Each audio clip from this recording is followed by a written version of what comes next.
welcome to the deep dive. You've sent us some really interesting stuff this time, all about understanding consumer behavior through data. Yeah, specifically looking at behavioral data. We're digging into an article from Cognitive Market Research, Unlocking the Power of Behavioral Data by Anushka Gore. Just updated this January, actually. So it's fresh. Okay, so our mission for you listening is to really unpack this. Why is looking at what people do such a big deal compared to, just asking them? Exactly. It's about getting past what people say they do or think and focusing on the actions themselves. That's the core idea here. Finding the surprises, the practical bits. Let's get into it. So define it for us. What is behavioral data, fundamentally? Well, basically, it's information about the actual actions people take. Clicking on a website, buying something, using an app, that kind of thing. Right. And the article stresses it's different from, say, demographics. Totally different. Demographics are who people are, age, location, whatever. Psychographics are what they think or value. Behavioral is purely about what they do, verifiable actions. It's facts versus feelings, almost. Kind of, yeah. The article uses a great example. Loads of people say they want eco-friendly products. You hear that a lot. But the behavioral data, the actual purchase history, might show only a much smaller group actually buys them consistently. That gap is key. Okay, that makes sense. Actions speak louder than survey responses sometimes. So what kinds of actions are we talking about? What are the categories? The article breaks it down nicely. First up is transactional data. So buying stuff. Pretty much. What Yeah. you buy, when, how you pay, how much you spend. Your online shopping history, basically. It's all in there. Got it. What else? Then there's engagement data. This is how you interact online. Clicks, page views. Exactly. Clicks. How long you spend on a page, how long you use an app, session durations, that sort of stuff. It shows interest, even if you don't buy immediately. Right, like if I spend ages reading reviews for something but don't buy it yet. That's still valuable data, yeah. It signals intent or at least strong interest. Uh-huh. Then you've got social data. From places like Instagram, X. Uh-huh. What people are saying, trends they're following, how they interact with brands online. Sentiment analysis falls in here too. It's like a real-time focus group in a way. Capturing the public mood around a product or brand. Makes sense. Any others? Yeah, one more key one. Location data. Where people physically go. Yep. Store visits, travel patterns, even just general movement tracked via phones usually. Think about apps suggesting places nearby.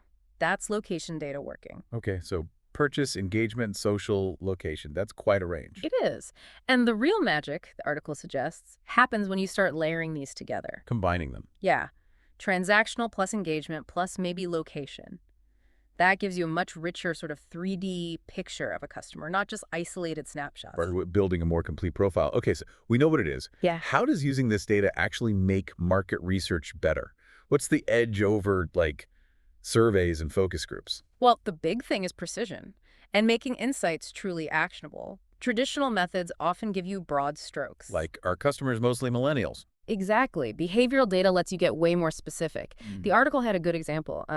Instead of just middle-aged homeowners, Yeah. you can identify frequent online buyers of smart home security devices. See the difference? Oh, absolutely. Much narrower, much more targeted. And that precision means you can tailor everything, your marketing messages, even your product features, much more effectively, better engagement, better conversion rates, because you're talking to their actual demonstrated interests. That makes total sense. The article also mentioned looking ahead, right? Using past actions to guess the future. Yes, predictive analysis. That's huge. By spotting patterns in past behavior, companies can start anticipating what's coming next. Like seeing trends emerge. Exactly. The example used was a rise in searches for electric vehicles. That's a behavioral signal. It tells car makers, hey, interest in sustainability is really growing, maybe ramp up EV efforts. You're spotting the signals early in what people are actually doing online. Precisely. And then there's personalization, which we all see constantly. Ah, the Netflix recommendations effect. That's the classic example. Or Amazon suggesting products. They analyze your viewing, your clicking, your buying, all that past behavior to predict what you'll like next. It works disturbingly well sometimes. It does. And for businesses, it's incredibly powerful. It makes you feel understood, which boosts sales, sure, but also builds serious brand loyalty over time. Okay, this is powerful stuff. Yeah. But how? What's actually collecting and crunching all this data? What tech is involved? Good question. The article points to a few key things. First and foremost, AI and machine learning. You just can't process these enormous data sets manually. Right. It's too much. Way too much. AI and ML algorithms are essential for finding those subtle patterns, the correlations, the anomalies that predict behavior, those recommendation engines we just talked about, pure AI and ML. Constantly learning from our clicks and buys. Continuously. Then there's the Internet of Things, or IoT. Smart devices, thermostats, wearables. Exactly. Fitness trackers, smart fridges, all of it. They generate a constant stream of real-time data about how we use them, our habits, our routines. So my smartwatch is feeding data somewhere about my steps. Potentially, yeah. It offers incredibly granular insights into daily life, opening doors for hyper-targeted stuff. And finally, don't forget standard web and app analytics tools. Like Google Analytics. Google Analytics, Mixpanel, Hotjar, tools like that. They track the basics, page views, session times, click paths. Crucial for understanding the user journey online and spotting where people might be struggling or dropping off. Okay, so AI, IoT, and analytics platforms are the engines driving this. It sounds like data is everywhere. Now, the article also mentions some companies doing this really well, success stories. Oh, definitely.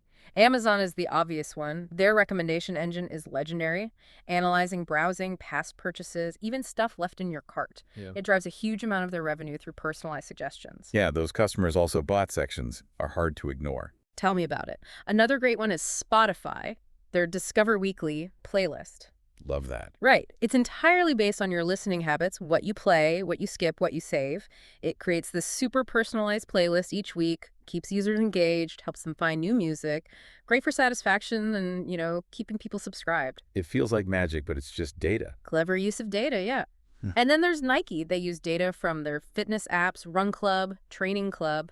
Tracking workouts and runs. Exactly. They analyze that activity data distances, workout types, frequency to give personalized training plans and recommend specific gear. Like, based on your running style, try these shoes. So it helps the user and sells products. Precisely. It builds engagement by being genuinely usable, supporting their fitness goals while also driving sales. It's a smart value exchange. These are powerful examples.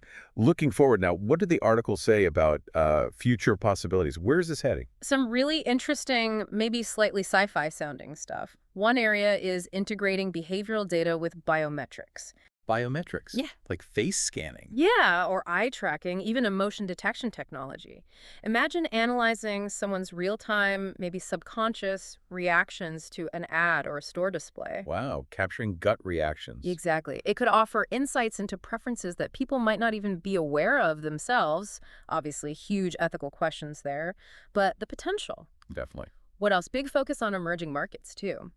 As internet access explodes in places like Southeast Asia and Africa, there's this flood of new behavioral data coming online. Understanding brand new consumer bases. Right. Companies can get a much deeper understanding of how people shop, interact online and offline in these regions. Super important for market entry, tailoring products. Makes sense. Going global with data. And there was a quick mention of using it for social impact. How so? Like, understanding behaviors could help design better public health campaigns or figure out how to nudge people towards more sustainable choices using the same tools for, positive change. That's an encouraging thought. Okay, but it can't all be smooth sailing. The article must have mentioned challenges, right? What are the big hurdles? Oh, absolutely. Top of the list, and we talked about ethics, is data privacy. GDPR, CCPA, Yeah. all that. Exactly. People are more aware, regulations are tighter, companies have to be transparent and careful about collecting and using data. The risks of getting it wrong, fines, losing trust are massive. It's a tightrope walk. It really is. Another big one is data silos. Meaning data stuck in different places. Yeah. Marketing has some data, sales has other bits, customer service has more, but it's all stored separately. It's really hard to get that single unified view of the customer if your data isn't integrated. Insights get lost. So you can't connect the dots easily. Right. And finally, there's the challenge of interpretation. Behavioral data tells you what people did, but not always why.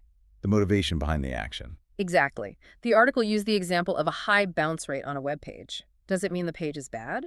Or do users find exactly what they needed super quickly and leave? You need more context. Precisely. You often need to pair behavioral data with qualitative stuff, surveys, interviews, to really understand the why behind the what. So data shows the pattern, but you might need to ask people to understand the reason. That's a good way to put it. It's powerful, but rarely the whole story on its own. Okay.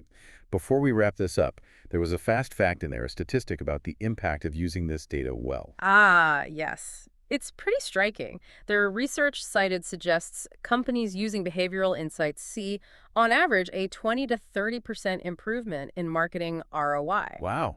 20 to 30%. That's significant. It really is. It puts a real number on the value of truly understanding customer actions. Okay, so pulling this all together for you listening, the big takeaway from this deep dive is clear. Behavioral data is incredibly powerful. It lets us see what consumers actually do, moving beyond just asking them. Absolutely. It offers concrete, evidence-based insights, less guesswork, more effective strategies, and just a deeper grasp of what's really driving the market. Which leads us to a final thought for you to chew on. With tech weaving itself ever deeper into our lives, what weird, unexpected kinds of behavioral data might become important in the future? And what ethical lines will we need to draw as that happens? Yeah, something to think about. How could these ideas apply to what you're working on or interested in? The landscape is definitely shifting. Definitely something to consider. Thanks for joining us for this deep dive. We'll catch you next time.